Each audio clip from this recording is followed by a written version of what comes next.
upstairs in our cabin. Like I said, it's built in to be like a triangle, so we have like dwarf walls. It's slightly more difficult to, I don't know if you can see that corner down there, to insulate, because you have to try and get the vapor barrier to follow in a straight line. Obviously, when it hits the plywood subfloor there's a gap. We're going to try very hard to kind of seal that gap. When we built this, we realized we needed a basement for water, and the other thing would be to kind of it would be easier to keep warm, especially if we could get the rock to heat up. The next thing we did was we realized we had to use a lot of insulation. And I guess the insulation that suited us best up here, because we have so many mice in the trailer all the time, was rock wool. And supposedly the mice don't like it, and they have a lot of high R values. It's expensive. It's not cheap. I probably spent more on the insulation on this cabin than the wood on the cabin, like the framing lumber and everything. And as you can see, it's 2 foot center. I don't know, maybe you can't see that. It's 2 foot centers. I'm going to explain something about using 2x6. Well, okay, we use 2x6s to because we get more insulation. So on the outside, we found this insulation that was structural and still warm. It's made partially by I think it's DuPont. The extruded polystyrene attached to a wood fibrous board. We used to call it Test a long time ago. I thought it had completely disappeared, but they glue the two together and you get R5. So when you build, you always should be insulating on the outside, at least R5 on the outside, covering up all the wood. It's kind of like wearing long underwear, if you want to think about it that way. It insulates the wood. I'll give you another example here. I go over to a window.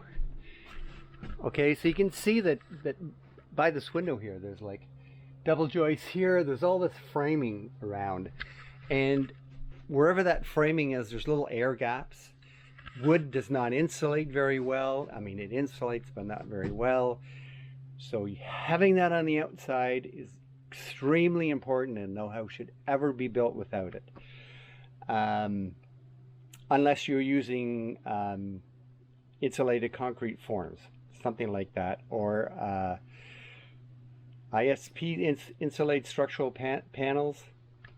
Anyways, so this was built using 2x6s at 2 foot centers. I've heard a lot of people, and I had framers that have come up to me in actually in my house. They said, "Oh yeah, no, you go with 16-inch centers. It's just stronger." And it's terrible. It is absolutely it's like the building code says that for an 8 foot height, you use 2x4s. If you go to 12 foot, you use 2x6s. If you go 2 foot centers, you go you have to use 2x6s with 8 foot height. That's the building code. And I don't know why people seem to think that if you overbuild something, I mean, I could take these floor joists here and instead of 2x8s, make them into 2x12s. Is that really going to help me? No, it actually doesn't do anything for you. It's just a waste of money. The other biggest problem I had is that when I've done 2x6s, so every time you come into, I'll show you here. You have I designed this place completely different than anyone else would have. So anyways, normally what you have is you have you have your jack stud and your I forgot the name of your regular stud and your jack stud, and then you have something down there to support the weight, and then you have all the framing above there. Those things all tend to leak. If you build with 2x6 at 16-inch center and put R24 in the walls, you're really not insulating very well. Insulation is not the R value you have in the wall. Insulation is the system that you use to insulate. So what's the system here? Number one, your house with vapor barrier is built like a balloon, where you have high pressure upstairs, low pressure downstairs. I can talk about that in a video that I might add to this one. So what I've done here on the ceiling, there is nothing in the ceiling here. No holes for lights. There are hope you can see that. There is one receptacle on each side built on the outside wall. Those are receptacles with a plastic box.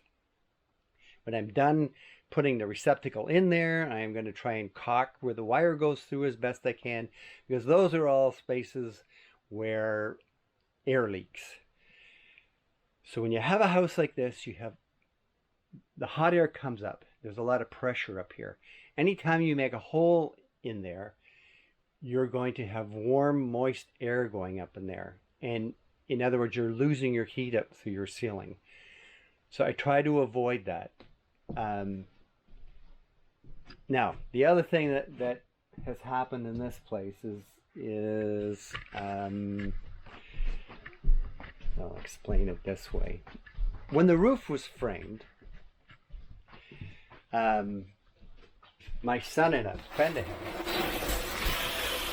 of his is actually experienced as a roofer, putting on steel roofs, and we thought steel roofs was probably the best way to go.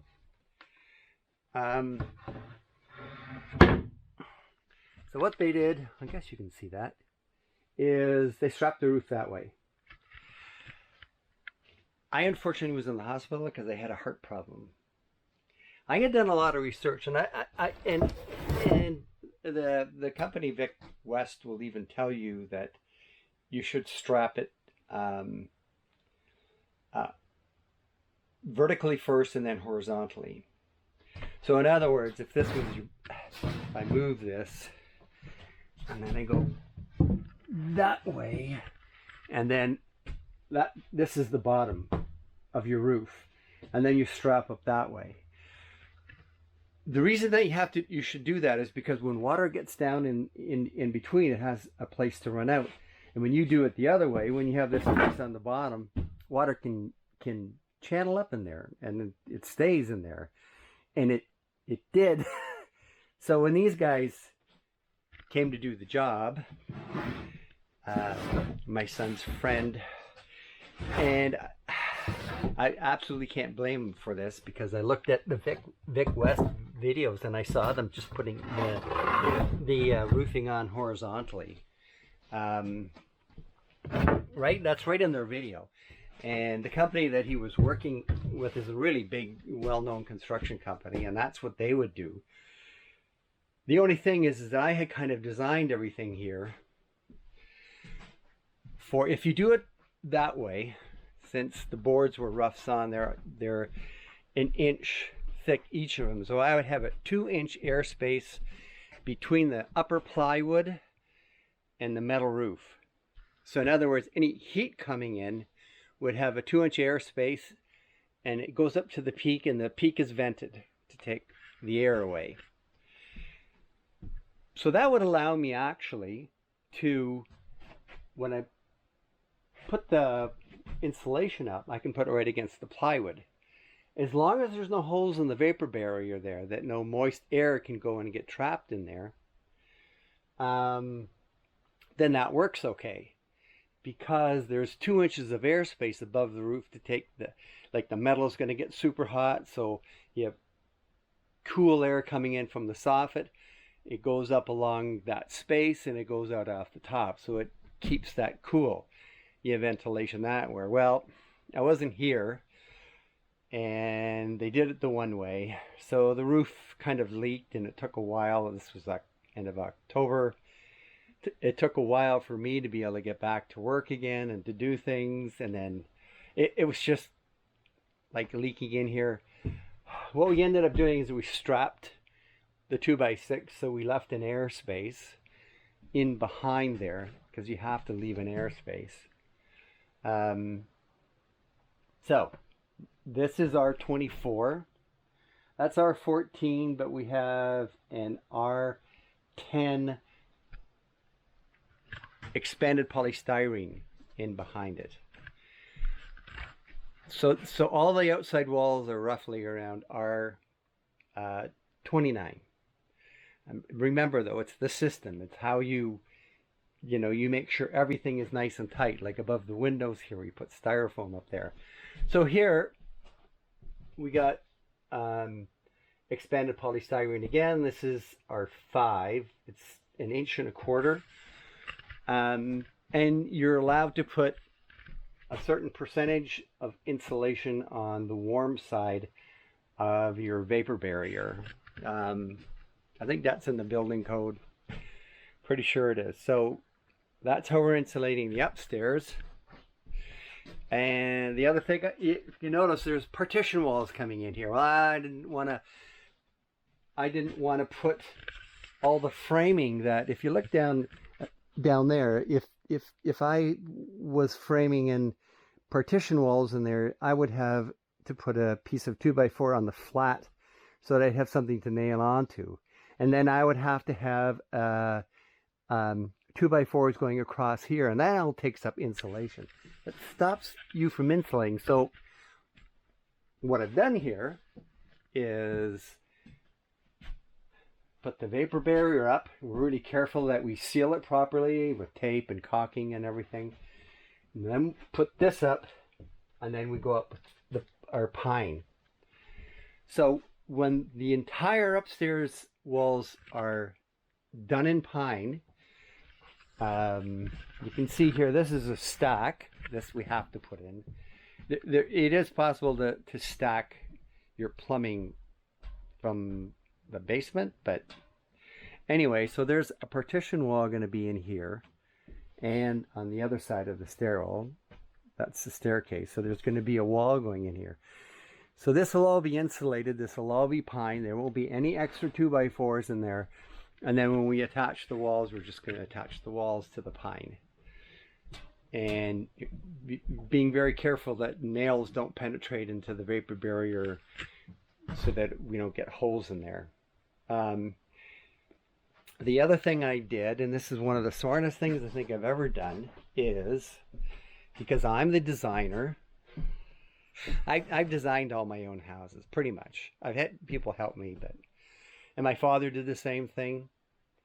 So as we were building this and I'm thinking about where to put the windows, if the designer decides he wants a window put here, or let's say he wants it here, but you start your spacing for your studs in a spot where this is where the 2x4 spacing is, then you have this little gap in here to insulate, and they're sometimes hard to insulate, especially if it's like 1 inch or whatever. It's kind of like you may as well forget it. So what I did here is I just said, okay, 24 to center. So on one of these sides, I'll put a jack stud, because I know wherever the other one is, I'm going to have a nice big space there for insulation. I am going to, in some cases, probably save having an extra piece of wood put in there. Since you buy the windows, whatever size you want, I size the windows to the opening. So everywhere in here, wherever the studs, wherever the spacing would take me, so in other words, at 1 2-foot center, if it was a 4-foot window, I would measure 1 on each side. Now I have the flexibility of putting the jack stud on either side, so I have 24 on one side or 24 on the other, The idea was not to have all these 2x4s. Um, so I did that, and it actually worked out really well. And I'll probably do it in every house that, if I build another house or cottage, I'll do that because it just makes so much sense to do it that way. Um, the other thing is that if I get back to using 16-inch centers as opposed to 24-inch centers for 2x6s, I think if you took something like 1/3 of the space of the wall with 16-inch centers, like 1/3 of the wall would just be wood. That's how much insulation that you use. That's why just use 2x6s at 2-foot centers. We went with 2-foot joist space, so everything would line up. The only problem is that in the locality where we are, they don't have tongue and groove plywood. That would have been much better to have tongue and groove plywood. I'm not going to talk about the windows now because I guess it's time to go and play with my dog.